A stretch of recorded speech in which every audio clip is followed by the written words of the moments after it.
بسم اللہ الرحمن الرحیم، جس کی وجہ سے اس کے سر پر چوٹ آئی۔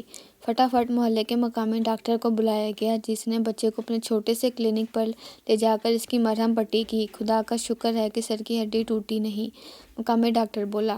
بچے کو گھر واپس لایا گیا تو کافی دیر ہو چکی تھی۔ بچے کو جو دوا دی گئی تھی، اس میں سکون کی دوا شامل ہونے کی وجہ سے وہ جب سونے لگا تو رضوان خدا کا شکر ادا کرتا ہوا اپنے کمرے میں آ گیا کہ بچہ بچ گیا ہے۔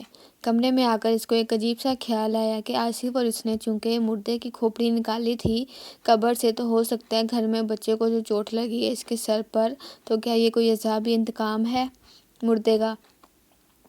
ابھی وہی سوچ ہی رہا تھا کہ اس کے موبائل پر آصف کا فون آنے لگا۔ آصف نے فون پر سب سے پہلے ننھے میاں کی خیریت معلوم کی، تبھی رضوان نے اس کو اپنا یہ خیال بتایا، ہو سکتا ہے کہ مردے کی روح ہم سے بدلہ لے رہی ہو، جبھی تو اس کے بھتیجے کے سر پر چوٹ لگی ہے۔ آصف یہ سن کر بہت ہنسا، ارے بابا، 4G اور 21ویں صدی ہے، یہاں روحیں وغیرہ نہیں کام لیتی، ویسے بھی یہ کوئی سن 1800 کا زمانہ تو ہے نہیں جہاں تم مردے اور روحوں سے ڈر رہے ہو۔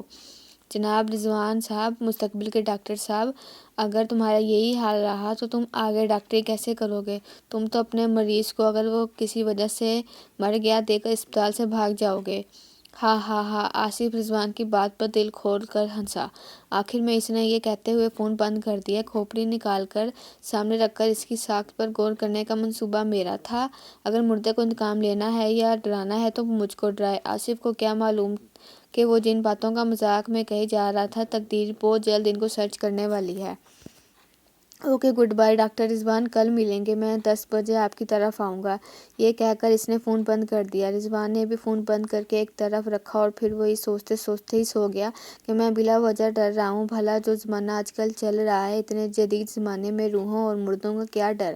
رضوان کا فون ایک زوردار آواز سے بج اٹھا۔ وہ گہری نیند سے تھوڑا سا جاگا، پھر اس نے ایک ہاتھ آگے کر کے یہ دیکھے بنا ہی کہ اس سخت خراب موسم میں کون اس کو کال کر رہا ہے، اس نے فون آف کر دیا اور سو گیا۔ ابھی اس کو سوئے 15 منٹ ہی ہوئے تھے کہ اس کے کمرے کا دروازہ ایک دھماکے سے کھلا۔ اس کے بڑے بھائی کی بوکھلائی ہوئی آواز نے رضوان کو جگا دیا۔ اس کے سوئے ہوئے دماغ میں رضوان کے بڑے بھائی کی آواز جب آئی تو وہ اٹھ کر بیٹھ گیا۔ کیا ہوا بھیا؟ رضوان، رضوان جلدی اٹھو۔ گہری نیند سے جاگے رضوان کے دماغ میں یہ بات آئی کہ کہیں اس کے بھتیجے کی طبیعت تو مزید خراب نہیں؟ بھیا، کیا وسیم ٹھیک ہے؟ اس نے پوچھا۔ ہاں ہاں، وسیم ٹھیک ہے، تم جلدی باہر آؤ، آصف کی طرف جانا ہے۔ آصف کی طرف کیوں؟ کیا ہوا؟ اس وقت تو صبح کے 5 بجے ہیں۔ رضوان، زیادہ سوال مت کرو، لگتا ہے تمہارا دماغ ابھی تک سو رہا ہے۔ تم کو آصف کے ابا نے فون بھی کیا تھا مگر تم نے فون ہی آف کر دیا، تب انہوں نے ہم کو ایمرجنسی اطلاع دی۔ آصف اب اس دنیا میں نہیں رہا۔ بھیا نے ایک بم رضوان کے اوپر گرا دیا۔ آصف، آصف کو کیا ہوا بھیا؟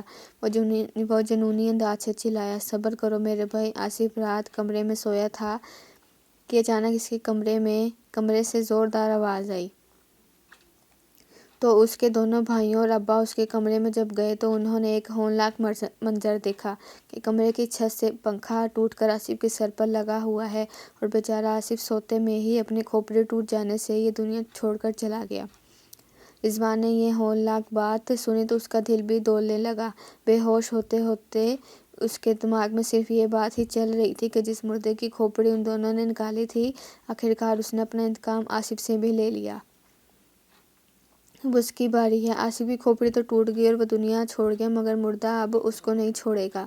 جب رضوان کو ہوش آیا تو اس کے عزیز دوست کا جنازہ تیار تھا۔ اگرچہ اس کی طبیعت بھی بہت خراب تھی مگر اس نے ضد کر کے اپنے دوست کی ڈیڈ باڈی دیکھی۔ چہرہ تو کپڑے کے نیچے چھپا دیا گیا تھا کیونکہ کھوپڑی کی ہڈی ٹوٹ جانے سے چہرہ دیکھنے کے قابل نہیں تھا۔ اتفاق دیکھیں، آصف کا جنازہ بھی اسی قبرستان میں گیا جہاں سے 24 گھنٹے پہلے کھوپڑی نکال کر لے گیا تھا، اور اس کی قبر بھی اسی قطار میں تھی جس کے شروع میں آصف اور رضوان ایک پرانی قبر سے کھوپڑی نکال کر لے کر گئے تھے۔ آصف نے جنازے پر رضوان کو تو نہ لے جایا گیا کہ بے پناہ صدمے سے اس کی طبیعت خراب تھی۔ آصف کی المناک موت لوگوں کے لیے تو پنکھا گرنے سے ہوئی تھی مگر صدمے سے گمسم رضوان اچھی طرح جانتا تھا کہ یہ پنکھا بھی مردے کے انتقام کی وجہ سے گرا تھا، اور گرا بھی ٹھیک اسی جگہ یعنی کھوپڑی پر۔ مردے کی بھی وہ کھوپڑی ہی نکال کر لائے تھے۔ آصف کی موت کے 3-4 دن بعد رضوان کی طبیعت قدرے بہتر ہوئی تو اس نے کھوپڑی والا تھیلا الماری سے نکالا۔